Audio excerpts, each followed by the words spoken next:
दोस्तों नमस्कार, sir Kailash Vishwakarma YouTube channel में आपका स्वागत करता हूं। आज हम बात करने वाले हैं विराम चिन्हों की और विराम चिन्ह क्या होते हैं यह हम पूरी तरह समझेंगे। ये वीडियो को आप पूरा देखें। यदि आपने पूरा नहीं देखा तो आप विराम चिन्ह से सीख नहीं पाएंगे इसे, इसलिए आप सबसे पहले तो हमारे चैनल में यदि आप पहली बार आएँ तो हमारे चैनल को सब्सक्राइब करें, लाइक करें और शेयर करें। बात करेंगे हम विराम चिन्हों की और विराम का अर्थ क्या होता है यह जानना बहुत ही आवश्यक है कि विराम है जो विराम इसमें चिन्ह है, चिन्ह यानी निशान होता है और विराम का अर्थ होता है ठहरना, और ठहरना या फिर इसी को हम रुकना कहते हैं। आप कहीं पे भी रुकते हैं, ठहरते हैं, अर्थात वहाँ पे कहेंगे हम कि विराम हम कर रहे हैं, आराम कर रहे हैं, उसे ही हम विराम या ठहरना या रुकना कहेंगे। अर्थात यदि जो वक्ता होता है अर्थात बोलने वाला होता है, अपने भावों या विचारों को व्यक्त करते समय वह व्यक्ति यदि कभी कहीं रुकता है, वाक्य में रुकता है, तो उसे हम विराम कहेंगे, विराम करना कहेंगे, आराम करना कहेंगे, रुकना कहेंगे। और यह ऐसा नहीं है कि वाक्य में कहाँ रुकेगा, इन चिन्हों के हिसाब से वह रुकेगा और जहाँ पे वह वाक्य में वक्ता रुकता है उन्हें ही जो निशान बने होते हैं उन्हें ही हम विराम चिन्ह कहेंगे। विराम चिन्ह जो विभिन्न प्रकार के होते हैं, लेकिन कुछ विराम चिन्हों की हम यहाँ पे बात करेंगे जो 10-11 विराम चिन्ह हैं। सिर्फ इन्हीं की बात करेंगे जो परीक्षा की दृष्टि से महत्वपूर्ण होते हैं। पहला हम देखते हैं पूर्ण विराम की। यहाँ पे बात करेंगे कि पूर्ण विराम क्या होता है। पूर्ण विराम का निशान देखिए आप, इस प्रकार का जो चिन्ह है यह पूर्ण विराम का चिन्ह कहलाता है। पूर्ण विराम अर्थात पूरी तरह रुकना। वाक्य में जब हम पूरी तरह रुकते हैं तो वहाँ पे ठहरने का भाव हमें निहित होता है या ठहरने की बात कही जाती है, तो यह पूर्ण विराम का चिन्ह बना दिया जाता है, यह पूर्ण विराम का चिन्ह कहलाता है। तो लेकिन यह प्रश्नवाचक जो चिन्ह होते हैं, प्रश्नवाचक जो वाक्य होते हैं और विस्मयादिबोधक जो वाक्य होते हैं, इन दोनों वाक्यों में इसे प्रयोग नहीं किया जाता। यह बहुत महत्वपूर्ण बात है और यह बात हमें याद रखनी होगी।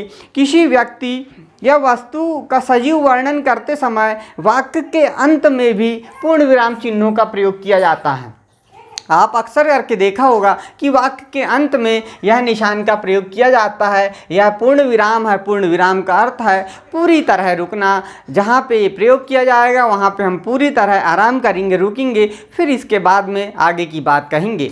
तो दोस्तों आपने समझा होगा पूर्ण विराम को। इसके बाद में हम दूसरा चिन्ह लेते हैं अर्ध विराम, और अर्ध विराम का अर्थ है पूर्ण विराम से आधा रुकना। वाक्य के अंत में जब हम पूर्ण विराम में जैसा पूरी तरह रुकते हैं, आराम करते हैं, ठहरते हैं, उसके बाद यदि हम अर्ध विराम चिन्ह आता है तो यहाँ पे आधा रुकते हैं। अच्छा, विराम चिन्ह जो होते हैं, विराम चिन्हों का बहुत ही महत्व होता है। जैसे हम एक उदाहरण के माध्यम से देखते हैं। एक उदाहरण यहाँ पे दिया है कि उसे रोको मत जाने दो, ऐसा एक वाक्य दिया है। हम विराम चिन्ह के माध्यम से देखते हैं इसे कि उसे रोको, हमने यहाँ पे विराम चिन्ह लगा दिया, उसे रोको मत जाने दो। अर्थात कहने का यहाँ पे भाव आपको निहित होगा कि उसे रोकना है, जाने नहीं देना है। दूसरा इसी वाक्य को हम देखते हैं कि उसे रोको मत जाने दो। यहाँ पे वाक्य जो है इसमें हमको भावार्थ निहित होता है कि उसे रोको मत, रोकना नहीं है, जाने देना है। तो विराम चिन्हों का बहुत ही महत्व होता है। इसलिए वाक्य में विराम चिन्ह कहाँ पर कैसे लगाया जाए ये बहुत ही महत्वपूर्ण है। अब देखते हैं हम अर्ध विराम अर्थात पूर्ण विराम से आधे समय के लिए वाक्य में हम जहाँ रुकेंगे उसे हम अर्ध विराम कहेंगे। इसके बाद में तीसरा नंबर में आएगा अल्प विराम की बात करेंगे। अल्प यानी बहुत ही क्षणिक, बहुत कम समय के लिए हम वाक्य में रुकते हैं। जैसे यहाँ पे देखिए उसे रोको, हमने अल्प विराम लगाया, और यहाँ पे मत जाने दो, उसे रोको मत जाने दो। अर्थात बहुत कम समय के लिए वाक्य में जहाँ पे हम रुकते हैं उसे हम ऐसे चिन्ह को हम अल्प विराम के नाम से जानते हैं। इसके बाद में देखिए आप आएगा प्रश्नवाचक चिन्ह। इसकी हम बात करते हैं। जो प्रश्नवाचक है अर्थात वाक्य में प्रश्न पूछते समय वाक्य के अंत में इसका प्रयोग किया जाएगा।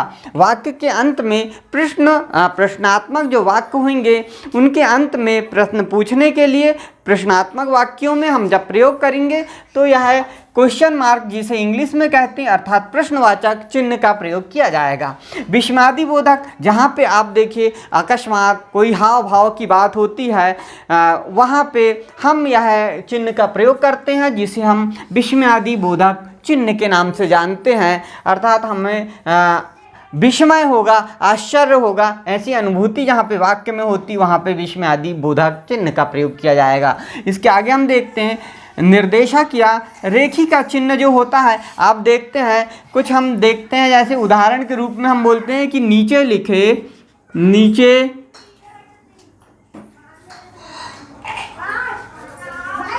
रिक्त स्थान की पूर्ति, रिक्त स्थान की पूर्ति कीजिए। और यहाँ पे ऐसा लगा देते हम, यह क्या है, निर्देशक या रेखिका चिन्ह कहलाता है। यह उदाहरण के माध्यम से हमने आपको बताया। अर्थात यहाँ पे बात हमारी पूरी नहीं होगी और आगे भी कुछ बात रह जाती है, उसे दिखाने के लिए निर्देशिका चिन्ह का प्रयोग किया जाता है। आगे देखते हैं हम योजक या विराम चिन्ह की बात करेंगे। हम योजक या विराम चिन्ह जहाँ पे दो शब्दों के बीच में जोड़ने के लिए शब्दों को हम इस योजक चिन्ह का प्रयोग करते हैं। जैसे हम देखते हैं सुबह, शाम, या फिर माता, पिता।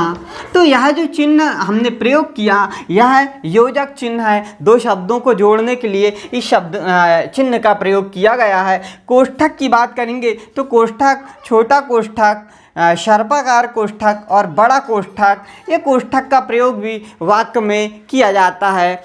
कोई बात हमें छुपाना है अर्थात उस वाक्य को अलग से दिखाना है लेकिन वाक्य में उसका प्रयोग भी करना है, तो वहाँ पे हम कोष्ठक के अंदर उस बात को लिख देते हैं और यह कोष्ठक का प्रयोग कर लेते हैं जिससे कि उसका भावार्थ स्पष्ट हो जाता है। ऐसे स्थान पर कोष्ठक का प्रयोग किया जाता है। अब त्रुटि चिन्ह की बात करते हैं हम कि कोई बात लिखते समय यदि कहीं पे छूट जाती है तो हम वाक्य में, आपने देखा उदाहरण में, इस टाइप का ऐसा बना देते हैं और यह जो चिन्ह कहलाएगा यह त्रुटि चिन्ह कहलाता है। इसे हम त्रुटि होने पर, भूल होने पर जब हमें वो बात याद आती है तो उसे हम त्रुटि चिन्ह बनाकर उसकी बात को ऊपर लिख देते हैं, वहाँ पे त्रुटि चिन्ह का प्रयोग किया जाता है। अपूर्ण विराम चिन्ह, आपने देखा था पूर्ण विराम चिन्ह अर्थात पूरी तरह रुकने के लिए पूर्ण विराम चिन्ह का हमने प्रयोग किया था। यहाँ पे हम देखते हैं अपूर्ण विराम चिन्ह अर्थात ये दो बिंदी जो बनी हुई है इसे हम अपूर्ण विराम चिन्ह के नाम से जानते हैं और यहाँ पर हमें रुकना नहीं है, इस बात के लिए यह चिन्ह लगाया जाता है। और अंत में हम देखते हैं उद्धरण चिन्ह। ये दो प्रकार के होते हैं, एक देखिए डैश डैश और एक चिन्ह से बनाया और दो चिन्ह से बनाया है। तो कहाँ पे किसका प्रयोग किया जाता है? यह जो उद्धरण चिन्ह है यह उद्धरण चिन्ह पूरे वाक्य के लिए बनाया जाता है, लेकिन उस वाक्य के अंत में उसके अंदर कोई विशेष बात लिखनी है तो एक लाइन वाली जो चिन्ह है इनसे उसे वाक्य के अंदर लिखा जाता है। इस प्रकार उद्धरण चिन्ह का प्रयोग किया जाता है। इसे ही अवतरण चिन्ह के नाम से भी जानते हैं हम।